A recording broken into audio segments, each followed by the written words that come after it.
Hindi naman nababahala ang mga may koneksyon sa programang FPJ's Batang Quiapo sa posibilidad na mabawasan sila ng platform dahil sa pag-alis ng serye sa TV5 pagsapit ng Enero 2026.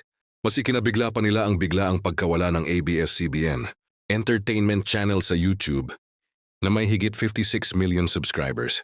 Mabuti na lamang at naibalik agad ang channel, kaya hindi naapektuhan ng team replay na umaasa sa online viewing.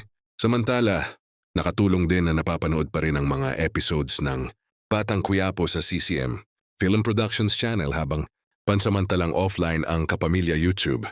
Dahil dito, walang na-miss ang mga manonood at nakahinga ng maluwag ang production team na mabilis ang action para mapanatili ang access ng fans sa serye. Tungkol naman sa pagwawakas ng programa, nilinaw ni Coco Martin na wala pa silang nakikitang ending dahil napakarami pang hindi na ikukwento. Ayon sa kanya, maraming layers, di ba? Kaya wala pa talaga. Sabay banggit na ang ilan sa mga subplots ay halos kakasimula pa lamang. Dahil dito, hindi pa ramdam ng cast at production na nalalapit na ang final bow ng serye.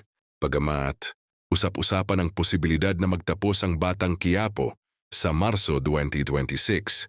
Kinumpirma ng production na iyon ang initial plan ngunit maaari pang lumagpas depende sa takbo ng kwento. Dagdag pa nila, maraming plano si Coco na kadalasan ay bigla na lamang isinasama sa serye.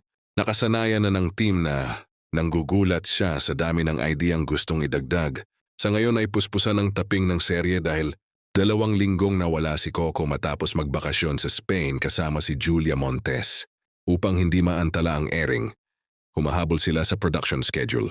Sa kabila nito, nananatiling mataas ang moral ng buong team na determinado pa ring palawakin ang kwento ng FPJ's Batang Quiapo sa mga susunod na buwan.